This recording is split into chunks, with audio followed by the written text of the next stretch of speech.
அனைவருக்கும் வணக்கம். நான் ஜோதிடர் தமிழரசன் பேசுகிறேன். இந்த சேனல் ஃபஸ்ட் டைம் பார்க்குறவங்களா இருந்தீங்கன்னா சப்ஸ்கிரைப் பண்ணிக்கோங்க, பெல் பட்டனை கிளிக் பண்ணிக்கோங்க, ஆளுங்கிற ஆப்ஷன் இருக்கும், அதையும் செலக்ட் பண்ணிக்கோங்க. அப்போ தான் நாங்கள் போடுற வீடியோஸ் எல்லாமே உங்களுக்கு நோட்டிஃபிகேஷன் வரும். இன்றைக்கி நம்ம இந்த வீடியோவில் எதை பற்றி பார்க்க போகிறோம்னா நட்சத்திர பலன்களை பற்றி தான் நம்ம இந்த வீடியோவில் பார்க்க போகிறோம். சித்திரை நட்சத்திரம் பற்றி பார்க்க போகிறோம். கன்னி ராசி சித்திரை நட்சத்திரத்து எப்படி இருக்குன்னு பார்க்கலாம். சித்திரை நட்சத்திரங்கிறது பார்த்திங்கன்னா இது உடைப்பட்ட நட்சத்திரங்க. இது பார்த்திங்கன்னா சித்திரைங்கிறது கன்னி ராசிக்கு வரும், துலாம் ராசிக்கு வந்துடும். அதாவது ஒரே நட்சத்திரம் 2 ராசிக்கு ஸ்ப்ளிட் ஆகும், 2 ராசிக்கு வரும். இது உடைப்பட்ட நட்சத்திரம்னு சொல்லுவாங்க. உடைப்படாத நட்சத்திரங்கிறது பார்த்திங்கன்னா ஒரு சில ராசிக்கு தான் வரும். ஆனால் கன்னி ராசிக்கு பார்த்திங்கன்னா சித்திரை நட்சத்திரம் இது உடைப்பட்ட நட்சத்திரம்னு சொல்லுவாங்க. கன்னி ராசி சித்திரை நட்சத்திரம் 1, 2 பாதங்கள் கன்னி ராசிக்கு வரும், 3, 4 பாதம் துலாம் ராசிக்கு போயிடும். இப்போ 1ஆம் பாதம் 2ஆம் பாதம் எப்படி இருக்குன்னு பார்க்கலாம். சரிங்களா? உங்கள் குணாதிசயம் எப்படி இருக்குன்னா, சித்திரை நட்சத்திரம் 1ஆம் பாதத்தில் பிறந்தவங்களும் 2ஆம் பாதத்தில் பிறந்தவங்களும் பாருங்கள், நல்ல ஒரு வேகமாக ஒரு துடிப்பானவர்களாக இருப்பாங்க, ஒரு ஃபயர் மாதிரி இருப்பாங்க, முன் யோசனை இல்லாமல் தேவையில்லாமல் பிடிவாத குணம் உங்களுக்கு இருக்கும், கோவப்படுவாங்க, புத்திசாலியாக இருப்பாங்க, ஆனால் பிடிவாத குணமும் உங்களுக்கு இருக்கும், ஃபயர் மாதிரி இருப்பாங்க, உஷ்ண தேகம் கொண்டவங்களாக இருப்பாங்க, உடம்பு ஹீட் பாடியாக இருக்கும். அதே மாதிரி பார்த்திங்கன்னா விளையாட்டுத்துறை மேலே ஆர்வம் இருக்கும், அடிக்கடி ஜிம்முக்கு போகிறது, உடம்பை கட்டுக்கோப்பாக வச்சுக்கிறது எல்லாமே இந்த நட்சத்திரத்துக்கு உண்டான அந்த அமைப்பு தான். பொதுவாகவே கன்னிராசி சித்திரை நட்சத்திரக்காரங்களும் பார்த்திங்கன்னா புத்திசாலியாக இருப்பாங்க, அறிவாளியாக இருப்பாங்க. ஏன்னா புதன்கிறது பார்த்திங்கன்னா கன்னிராசிக்கு அதிபதியே புதன் தான். சித்திரைங்கிறது செவ்வாய் அதிபதி செவ்வாய். அப்போ அந்த புதன் செவ்வாய் காம்பினேஷனில் இருக்கவங்க புத்திசாலியாக இருப்பாங்க, அறிவாளியாக இருப்பாங்க, நிறைய நண்பர்களை சேர்த்து வச்சுருப்பாங்க. ஆனால் பிடிவாதக்காரங்களா, கோவக்காரங்களா, டக்குன்னு அவங்களுக்கு கோவம் வரும், டெம்பர் மைண்ட் வரும். ஷார்ட் டெம்பர்னு சொல்கிறாங்க பார்த்தீங்களா இந்த சித்திரை நட்சத்திரக்காரங்களா, டக்குன்னு கோவம் வரும். ஒரு விஷயத்தை தப்புன்னு நினச்சிட்டாங்கன்னா தப்பு தட்டி கேட்பாங்க, உடனே உங்களுக்கு கோவம் வந்துடும். அந்த மாதிரி ஒரு நட்சத்திரம் தாங்க இந்த சித்திரை நட்சத்திரக்காரங்க. இப்படி தான் இருப்பாங்க. ஆனால் புத்திசாலி, பயங்கர புத்திசாலியாக அறிவாளியாக இருப்பாங்க. ஆனால் அந்தளவுக்கு கோவமும் உங்களுக்கு அதிகமாக வரும். பிறக்கும் போது செவ்வாயோட நட்சத்திரத்தில் பிறந்தனால செவ்வாய் தசை தான் உங்களுக்கு நடக்கும்.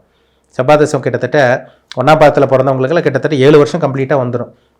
இப்போ 2ஆம் பாதமெல்லாம் பிறந்தீங்கன்னா உங்களுக்கு கம்மியாக உங்களுக்கு அப்படியே 3, 4ஆம் பாதமெல்லாம் உங்களுக்கு துலாம் ராசிக்கு வந்துடும். இப்போ 1ஆம் பாதம் 2ஆம் பாதத்தில் பிறந்தவங்களுக்கு 1ஆம் பாதத்தில் பிறந்தவங்களுக்கு 7 வருஷம் செவ்வாய் தசை வந்துடும். 2ஆம் பாதத்தில் பிறந்தவங்களுக்கு கிட்டத்தட்ட அப்படியே ஒரு 1.5 வருஷம் அப்படியே உங்களுக்கு 1.5-2 வருஷமெல்லாம் உங்களுக்கு கம்மியாகும் உங்களுக்கு. சரிங்களா? அது எந்த ஆரம்ப பாதத்தில் பிறந்தீங்க இல்லை 2ஆம் பாதத்தில் கடைசி இதில் பிறந்திருக்கீங்களா, அதுக்கு தகுந்த மாதிரி தான் பலன் மாறுபடும். ஒரு அப்ராக்சிமேட்டாக சொல்கிறேன். 1ஆம் பாதத்தில் பிறந்தவங்களுக்கு 7 வருஷம் செவ்வாய் தசை நடந்துடும். பிறக்கும்போது பார்த்திங்கன்னா உங்களுக்கு செவ்வாய் தசை, 2வது ராகு தசை. இப்போது 1ஆம் பாதத்தில் பிறந்தீங்கன்னா 7 வருஷம் செவ்வாய் தசை நடக்கும். உங்களுக்கு 7 வயசு முடிஞ்ச உங்களுக்கு கிட்டத்தட்ட 7 வயசு முடிஞ்ச உங்களுக்கு ராகு தசை ஸ்டார்ட் ஆயிரும். உங்களுக்கு ராகு தசை 18 வருஷம். சரிங்களா? கிட்டத்தட்ட 25-26 வயசு வரைக்கும் உங்களுக்கு, கிட்டத்தட்ட 25 வயசு வரைக்கும் வச்சுக்குவோம். 25 வயசு வரைக்கும் உங்களுக்கு ராகு தசை தான். 25 வயசு வரைக்கும் உங்களுக்கு ராகு தசை. அந்த 18 வருஷம் ராகு தசை உங்களை நல்ல வழிக்கு கொண்டு போகணுன்னா உங்கள் ஜாதகத்தில் ராகு நல்லா இருக்கணும். சின்ன வயசுலேயே பாருங்கள், ஒரு சில பேருக்கு அப்பா அம்மா பாசம் கிடைக்காம போயிடுது, படிப்பில் ஆர்வம் கம்மியாயிருது. 25 வயசு வரைக்குமே போராட்டம் தான், படிப்பே அவங்க மண்டையில் ஏறாது. அவங்களுக்கு வாழ்க்கையே போராட்டம் தான், எதுவுமே நல்லது நடக்காது, சுற்றி நெகட்டிவாக தான் நடக்கும். குடும்பத்தை விட்டு பிரிவாங்க, பிறந்த ஊர் விட்டு வெளியூர் வெளிமாநிலம் வருவாங்க, பிறந்த ஊர் ஒன்றா இருக்கும், செட்டில் ஆகிறது ஒரு இடமா இருக்கும். இதெல்லாமே இந்த கன்னிராசி சித்திரை நட்சத்திரக்காரங்களுக்கு இருக்கும். ஒரு சில பேருக்கு தான் அவங்க சொந்த ஊர்லேயே பிறந்த இதுலேயே அவங்க நாட்டிலே அவங்க வசிக்கிறாங்க. 25 வயசு வரைக்கும்.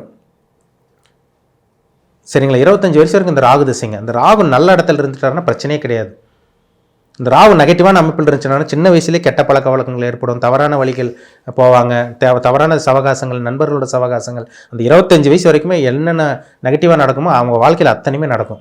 படிப்பில் ஆர்வம் இருக்காது, அப்பா அம்மா பாசம் ஒரு சில பேருக்கு கிடைக்காம போயிடும், வறுமையில் வாடுவாங்க, பணப்பிரச்சனை, பண கஷ்டம். 25 வயசு வரைக்கும் போராட்டம் தான்.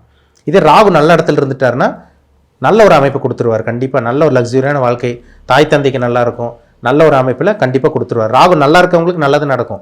ராகு கெட்டு போனவங்களுக்கு தவறான பழக்க வழக்கங்கள் கண்டிப்பாக அந்த 25 வயசு வரைக்கும் ராகு கொடுக்காம போகவே போகாது. அது உங்கள் ஜாதகத்தை பார்த்தா இப்போ 25 வயசு கடந்து வந்தவங்களுக்கு தெரியும். உங்களுக்கு ராகு திசை அனுபவங்கள் சின்ன வயசில் என்னென்ன அனுபவத்தை நெகட்டிவான அனுபவங்கள் கொடுத்ததுன்னு உங்களுக்கு கண் கூட நீங்கள் பார்த்துருப்பீங்க.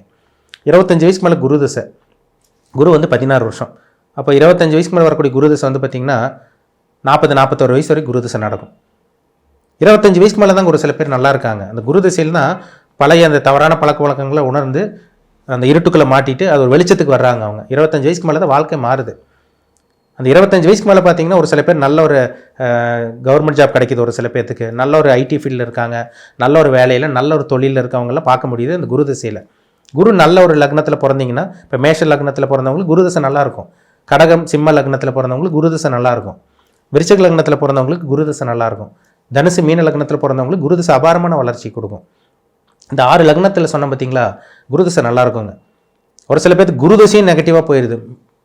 ரிஷப லக்னத்துக்கும் துலாம் லக்னத்தில் பிறந்தவங்களுக்கு குரு திசை நல்லது நடக்கிறது இல்லை. குரு திசை நெகட்டிவ் தான். கிட்டத்தட்ட 40 வயசுக்கு மேலே வரக்கூடிய அந்த 40 வயசு வரைக்கும் நடக்கக்கூடிய அந்த குரு திசை நெகட்டிவாக போயிடுது அவங்களுக்கு. அதுக்கப்புறம் தான் சனி திசையில் தான் ஒரு சில பேர் தப்பிக்கிறாங்க. ஒரு சில பேர் 40 வயசுக்கு மேலே நல்லா இருக்காங்க பார்த்தீங்களா. என்ன காரணம்? அந்த சனி நல்லா இருக்கும் அவங்களுக்கு. 40 வயசுக்கு மேலே வந்து பார்த்திங்கன்னா நல்ல ஒரு பக்குவப்பட்ட இது கிடைக்கும். வாழ்க்கையில் அத்தனை அனுபவம் கிடச்சி அதில் நல்ல வேலையில் நல்ல ஒரு பிஸ்னஸில் ஜெயிக்கிறவங்களாம் பார்த்திங்கன்னா இந்த கன்னிராசி சித்திரை நட்சத்திரக்காரங்களா 40 வயசுக்கு மேலே தான் சக்ஸஸ் பார்ப்பாங்க. 40 வயசுக்கு மேலே தான் அவங்க வாழ்க்கையே. நம்ம 25லேருந்து கிட்டத்தட்ட 40 வயசு 41 வயசு வரைக்கும் அந்த குரு திசை நல்லா இருந்துட்டாருன்னா பிரச்சனை கிடையாது. 40 வயசுக்கு மேலே வரக்கூடிய அந்த சனி திசை நல்லது பண்ணணும்னா உங்கள் ஜாதகத்தில் சனி கெடாமல் இருக்கணும். சனி குருவோடு சேரலாம். ஆனால் குரு திசை நல்லா இருக்காது, சனி திசை நல்லாயிருக்கும். சனி சுக்கிரனோட சேர்ந்த சனி திசை அருமையாக இருக்குங்க. சனி வளர்பிறை சந்திரனோட தொடர்பு இருந்தால் சனி திசை பக்காவாக இருக்கும். மகர லக்னம், கும்ப லக்னம், மகர லக்னம், கும்ப லக்னம், ரிஷப லக்னம், மிதுன லக்னம், கன்னி லக்னம், துலாம் லக்னம், இந்த லக்னத்திற்கு சனி திசை யோக திசையும் கண்டிப்பாக சனி திசை நல்லாயிருக்கும். ஆனால் சனி பாவகிரகத்தோடு சம்மந்தப்படக்கூடாது. சனி திசை நல்லா இருக்கு. யாருக்கு நல்லாயிருக்கும்? குருவோட சேர்ந்தவங்களுக்கு சனி திசை நல்லாயிருக்கும். வளர்பிறை சந்திரனோட தொடர்பு இருக்கவங்களுக்கு சனி திசை நல்லாயிருக்கும். சுக்கிரனோட சேர்ந்தவங்களுக்கு சனி திசை சொகுசு வாழ்க்கை கொடுக்கும். சனி சூரியனோட சேர்ந்தவங்களுக்கு சனி திசை நல்லா இருக்காது. செவ்வாயோட சேர்ந்தவங்களுக்கு சனி திசை போராட்டம் தான். ராகுவோட சேர்ந்தவங்களுக்கு சனி திசை ஒரு இருட்டுக்குள்ளே போய் மாட்டின மாதிரி இருக்கும். கண்ணை கட்டி காட்டில் விட்ட மாதிரி இருக்கும். அந்த சனி திசை வாட்ச் பண்ணி பாருங்கள் சார். எங்களுக்கு 40 வயசுலேருந்து கிட்டத்தட்ட 60 வயசு வரைக்கும் எங்களுக்கு எது நல்லது நடக்கல. 59 60 வயசுக்கு நல்லது நடக்கல சொல்கிறவங்க ஜாதகம் பாருங்கள். சனி சூரியனோட சேர்ந்திருப்பார், ராகுவோட சேர்ந்திருப்பார், செவ்வாயோட சேர்ந்திருப்பார். லக்னத்துக்கு ஆகாத கிரகமாக சனி இருப்பார். கடக சிம்ம லக்னத்துக்கு சனி திசை நல்லது பண்ணாது. அதுவும் அந்த பாவகிரகத்தோட சனி சேரவே கூடாதுங்க. மேலும் பாவத்தை பண்ணும். சனி ஒரு நெகட்டிவான கிரகம். நவகிரகங்களே முதன்மையான பாவகிரகம் சனி தான். அதுக்கப்புறம் தான் செவ்வாய் மற்ற கிரகங்கள்லாம் வரும்.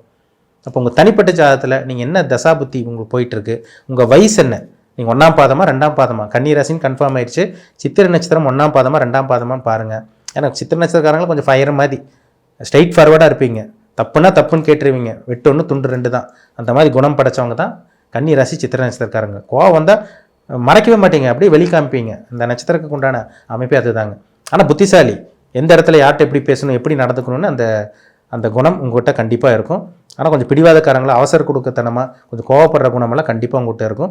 இப்போ என்ன தசாபுத்தி போகுது, உங்கள் வயசு என்ன, 30 வயசுக்குள்ளே இருக்கீங்களா, 25 வயசுக்குள்ளே இருந்தீங்கன்னா ராகு திசை நடந்துட்டு இருக்கும். 25 வயசுக்கு மேலே இருந்தீங்கன்னா 40 வயசுக்குள்ளே இருந்தால் குரு திசை நடந்துட்டு இருக்கும். 40 வயசுக்கு மேலே இருந்தீங்கன்னா சனி திசை நடந்துட்டு இருக்கும். 60 வயசுக்கு மேலே இருந்தீங்கன்னா உங்களுக்கு புதன் திசை உங்களுக்கு நடந்துட்டு இருக்கும். என்ன தசாபுத்தி போகுது, உங்கள் வாழ்க்கை இப்படி தாங்க போகும். இந்த கிரகங்கள் தான் உங்களை வழி நடத்தும். எல்லாம் பாருங்கள் பெரிய பெரிய திசைகள் தான். செவ்வாய் திசை முடிச்சு ராகு திசை 18 வருஷம், குரு திசை 16 வருஷம், சனி திசை 19 வருஷம், புதன் திசை 17 வருஷம். இந்த கிரகங்கள் நல்ல இடத்துல இருந்தால் உங்களுக்கு நல்லது பண்ண போகுதுன்னு அர்த்தம். கெட்ட இடத்துல இருந்து மறைமுகமாக உங்களுக்கு இருந்துச்சுன்னா, பாவகிரகங்களோட பார்வை அந்த மாதிரிலாம் இருந்துச்சுன்னா நெகட்டிவ் பண்ண போகுது. நிறைய நெகட்டிவான விஷயங்கள், கெட்ட விஷயங்கள் அனுபவிக்க போகிறீங்கன்னு அர்த்தம். அதுதான் வித்தியாசம். அதுதான் கர்மான்னு சொல்கிறது. இப்போ உங்களுக்கு ஜாதகத்தில் என்ன அமைப்பில் இருக்கீங்க, உங்கள் கர்மா என்ன, நல்ல கர்மா அனுபவிக்க பிறந்திருக்கீங்களா, கெட்ட கர்மா அனுபவிக்க பிறந்திருக்கீங்களா, இதெல்லாமே உங்கள் தனிப்பட்ட ஜாதகத்தை பார்த்து தெளிவாக தெரிஞ்சுக்கிறது ரொம்ப நல்லது. அது பார்த்தீங்கன்னா தான் உங்களுக்கு ஒரு ஐடியா கிடச்சிரும். நல்லது பண்ணலாம், நல்லது பண்ணக்கூடிய காலகட்டங்களில் நீங்கள் நினச்சிருப்பீங்க ஒன்று நல்லது நடக்கும், நல்லது பண்ணணுன்னு. கல்யாணமாகட்டும், வேறு ஏதாவது வீடு கட்டுறது ஏதோ ஒன்று நல்ல டைமில் பார்த்தீங்கன்னா நல்லது நடக்கும். நல்ல நேரம் நடந்தால் கண்டிப்பாக உங்களுக்கு நல்லது நடக்கும். கெட்ட நேரத்தில் போய் போனீங்கன்னா தேவையில்லாத பிரச்சனைகள் வரும், கடன் தொல்லையாகும், அசிங்கமானப்படுற மாதிரிலாம் வரும். இப்போ நல்லது நடக்கக்கூடிய காலகட்டத்தில் நீங்கள் தாராளமாக நல்லது பண்ணலாம். கெட்டது நடக்கக்கூடிய காலகட்டங்களில் நீங்கள் கவனமாக இருக்கணும். அது உங்கள் ஜாதகத்தில் நடக்கக்கூடிய தசாபுத்தி காமிச்சு கொடுக்கும். அந்த கிரகங்கள் காமிச்சு கொடுக்கும். தனிப்பட்ட ஜாதகம் பார்த்து தெளிவாக தெரிஞ்சுக்கோங்க. சரிங்களா? மீண்டும் அடுத்த பதிவில் சந்திக்கும் வரை உங்களிடமிருந்து விடைபெறுவது உங்கள் ஜோதிடர் தமிழரசன். இந்த சேனல் பிடிச்சிருந்தால் உங்கள் நண்பருக்கு உறவினருக்கு ஷேர் பண்ணுங்கள், லைக் பண்ணுங்கள், சப்ஸ்கிரைப் பண்ணுங்கள், பெல் பட்டனை கிளிக் பண்ணிக்கோங்க. ஆளுங்கிற ஆப்ஷன் இருக்கும், அதையும் செலக்ட் பண்ணிக்கோங்க. அப்போ தான் நாங்கள் போடுற பதிவுகள் எல்லாமே உங்களை வந்து சேரும். நன்றி, வணக்கம்.